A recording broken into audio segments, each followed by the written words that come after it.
All right, everybody, how's it going? I'm going to put some. I have, sorry, put some thoughts together on the Tiger Cat preseason game. So I just want to talk about the three phases and how we went. I'll just probably go by position, and if I kind of think of anything, then I'll throw it in there. I wanted to start with the offense. So I mean, this was your typical preseason game where the offense has kind of struggled. There's not a lot of production there. They looked a little ugly at first. That goes for both the Argonauts and the Tiger Cats. So yeah, I was worried at first about the offensive line. In my last video, I had mentioned that. But no, they look pretty good today. I mean, I know this is the first preseason game and they're not playing starters. Okay, they're not playing the starting defensive line, all that. But all in all, like when it came to the passing game, Bo Levi Mitchell, who played about almost three full quarters, he didn't hit the ground. Well, he hit the ground once, but it was a dirty hit and it was a penalty. And then when he was pressured, the line held the defenders back just long enough so he could get the ball away. So yeah, that looked good, and they were opening up great holes for the running game, which ended up being a pretty big plus for this preseason game. Speaking of that, let's talk about running backs a bit. So we got to see Johnny Augustine, and man, did he look good. Again, it's hard to gauge with no starters in. Okay, I won't say that again, but just take that in mind going forward for the rest of this video. He looked great. Greg Bell looked great. Lee Trey got in for a couple of plays for a lead block and also got to carry the ball a couple of times. Oh, excuse me. But he looked good too. We got to see Trayshawn Ward, and man, he was good too. I'm telling you, man, we got some good backs here. This guy busted one wide open. Toronto was in man coverage, and Hamilton managed to fool the Argonauts into believing it was a pass on the flooded right side, and they had no one to stop him. Man coverage, nobody to stop him. As soon as he got through the line, he was gone. Touchdown. So that was a great play. And I'd be honest with you, I don't know. I don't remember them. I don't remember seeing Bridges. So sorry about that. But anyways, those backs that played, those were the ones that stuck out. They were awesome. Getting into the receivers, I wanted to highlight, of course, Kenny Lawler. What a great acquisition. I mean, you can't say enough about this guy. And he bailed out. Really great play. It's really hard to coach this stuff, right? Great play. This is when Bo Levi Mitchell was flushed out of the pocket, and he saw what was going on and went full scramble mode and came back for a pass. Just beautiful. Good job on him. The other guys, I want to make note that my boy Tyler Ternowski, he got a catch. It wasn't like a huge gain or anything like that, but he got his hands on the ball, which was nice to see. Tim White, it looks, when the game first started, he had some stone hands. He dropped a couple of passes. This is typical Tim White. I mean, I love Tim White. Okay, I'm not trying to throw a ton of shade at him, but it's pretty typical. He started really slow last year, if everyone remembers, and it was frustrating.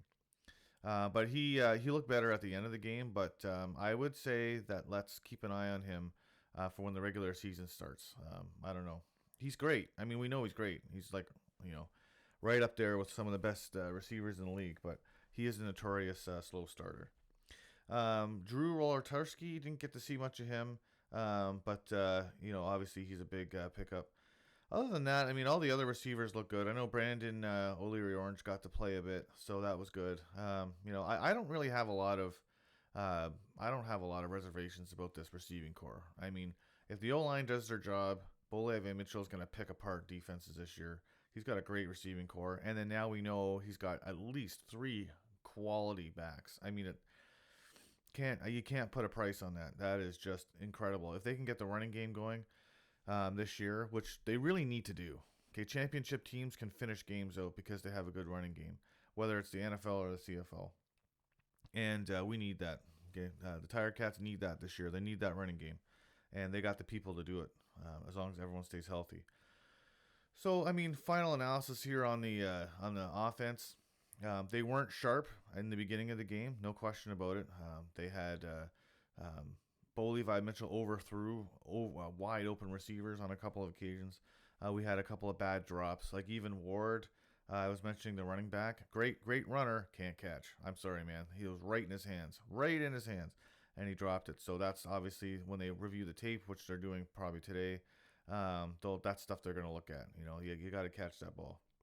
Okay, so sorry. The final analysis of the offense: slow start, look better at the end of the game. They were a little bit more sharp. A lot of the starters got touches. A lot of the backups got touches. So typical preseason game. I didn't really even care about the score. I mean, well, I cared that we beat the Argos. Okay, sorry, you can't put that away totally. But they look good, and they're only going to get better. So it's a good start for the offense for sure. Okay, now defense. Let's talk about defense a bit. And there's a big void in the defense that I didn't really pay much attention to, and to be honest with you, I don't know much about. So, but let's start with the line.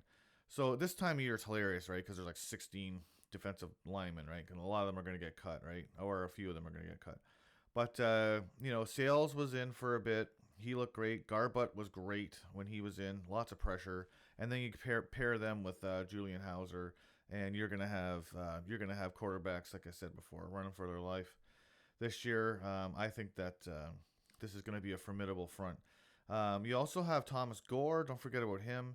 He's really good. I think he was in for a while. It's good that they're all going to be fresh. Like, you want to have a lot of defensive linemen just to keep them all fresh. And they have a good group here. I'd be interested to see how they play versus the first line offenses, though, right? Because they would have seen a lot of like Toronto was they threw in a ton of backups. Like, they didn't play a lot of their starters. They did a few, but for the most part, they had second looks. I think they had all three of their backup quarterbacks in at one point, and that's what the preseason's for, right? Now the void for me is linebackers. I don't. Aside from Trevor Hoyt, it's just I don't know. And I mean, they got their draft pick. What's his name again? I can't say his name. It's Devin Verisic. Sorry, I'm saying his name wrong. I apologize.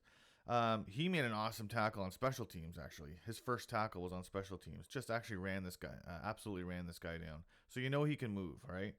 But the rest of them, I just don't. I'm just not super familiar with. I gotta be honest with you, I'm not super familiar with them. And the same thing with the secondary, right?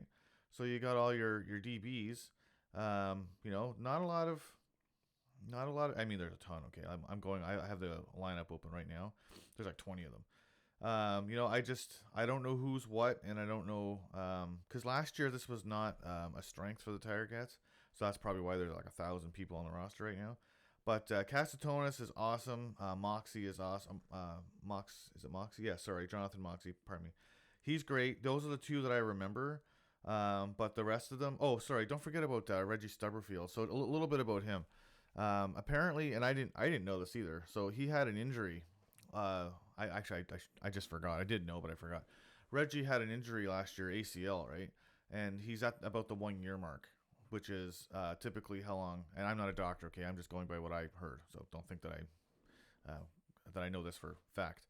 But yeah, it takes about a year for these injuries to heal properly. So he's at that point now, and apparently they're shipping him back to Montreal.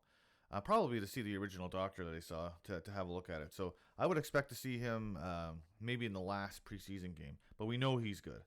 The rest of the guys, they are obviously all being evaluated, and once we know who's going to land where, then I think I'll have a better idea about how the secondary is going to shape up, because it was a weak point last year, and part of it was coaching. I don't have a problem at all. Like I don't have anything personal against the last defensive coordinator, but I just found he played way too much zone and way too soft.